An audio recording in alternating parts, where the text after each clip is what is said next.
Welcome back to this already the final segment of today's Price of Business. I'm your host, Kevin Price, talking to you about you and your business. You know, we do a weekly feature here with Chris Kidd. I tell you, we've got some awesome stories that have been in development that, and you've got now a huge queue of incredible articles of former athletes, current athletes, people who train athletes and work with athletes, and that includes people like attorneys who work in sports law as well. And we've got a great guest lined up today in that vein.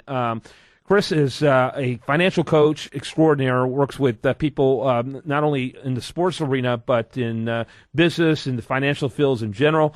And his website is chriskidd, that's KIDD.com. Tell us about our guest today, Chris. Well, our guest today is Steve Olenick, and he is a sports and entertainment attorney with Cantor Davidoff. He's a partner there, and we've got a pretty interesting subject to talk about today, so we'll go ahead and have him on. Steve, are you there? Yes, I am. Thanks for having me. Steve, welcome to the program. Real quickly, kind of give us the elevator speech on your firm. We are a boutique law firm. We're in New York. We're in Connecticut. We're in Florida. We represent, and I personally represent, a lot of professional athletes. I'm a lawyer for a lot of athletes. I do a lot of the legal work associated with, proven stars to recent draft picks, kind of look at all the legal instruments that they may have to sign. I work with a lot of the agents, financial advisors, accountants, just to ensure that there's legal compliance when an athlete puts pen to paper to a legal instrument. Very good. Chris, you and I caught eye of a story this week that caught our attention. Why don't you tee this off with that? Well, yeah, there was this, I think it was blasted all over Facebook and Twitter and all the social media, but this, I guess, a sexual harassment case against Johnny Manziel for like $25 million or something that was filed. It turned out to be a hoax.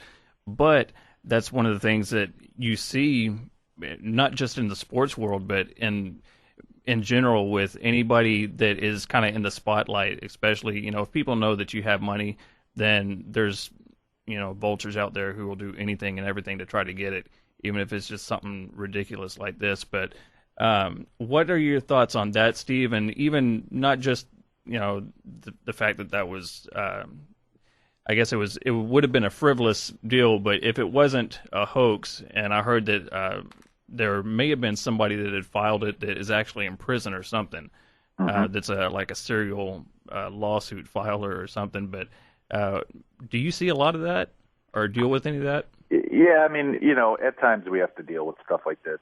Sometimes agents or financial advisors or whatnot might say, hey, look, we have this just came on my desk.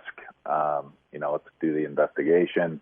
And then, whether it's frivolous or not, you still have to respond a lot of times. Right. So, you probably already saw that Blake Bortles faced a similar injunction, restraining order in federal court I think it was last week as well. It happens quite frequently with guys, especially guys that are in the limelight. It does happen. You just have to minimize the risk. And when they are frivolous, they get dismissed, but you still have to handle them.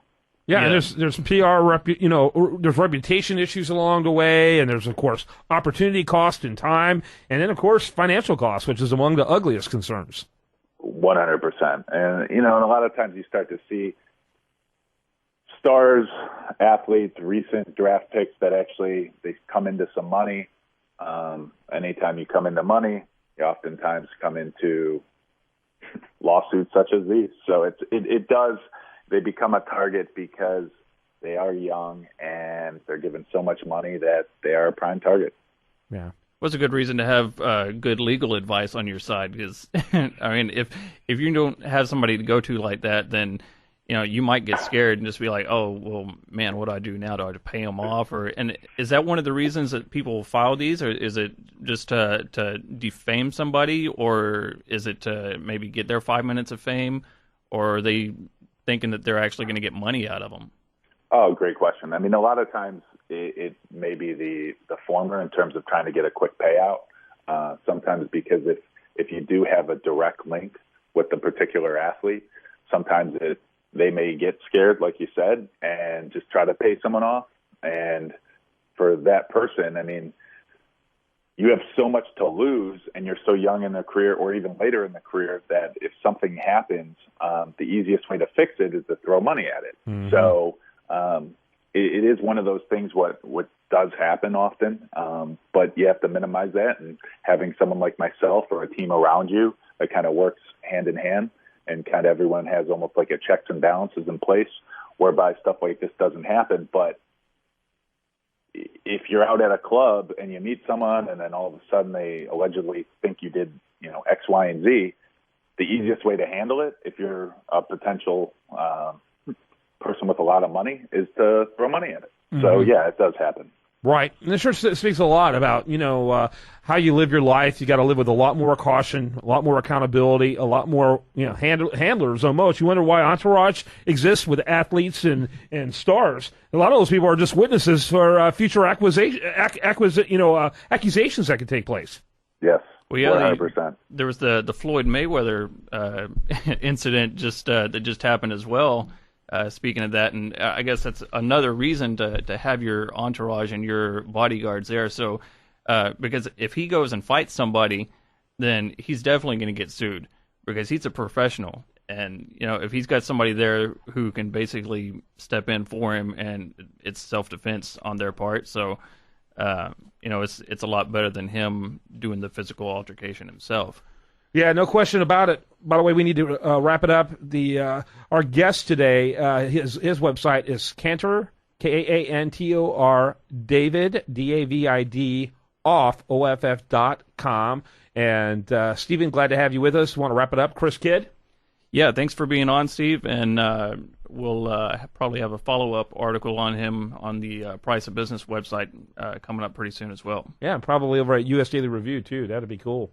Yeah. Sounds good. Yeah. Thanks so much for being with us, Steven. Appreciate it. Thanks for having me on. You bet. When we come back, we're going to have much more for you here on Monday's program. Actually Tuesday's program. Do you want to remind you the best content here? It shows up over there at usdailyreview.com. While there, like it on Facebook, follow it on Twitter. You've been listening to The Price of Business.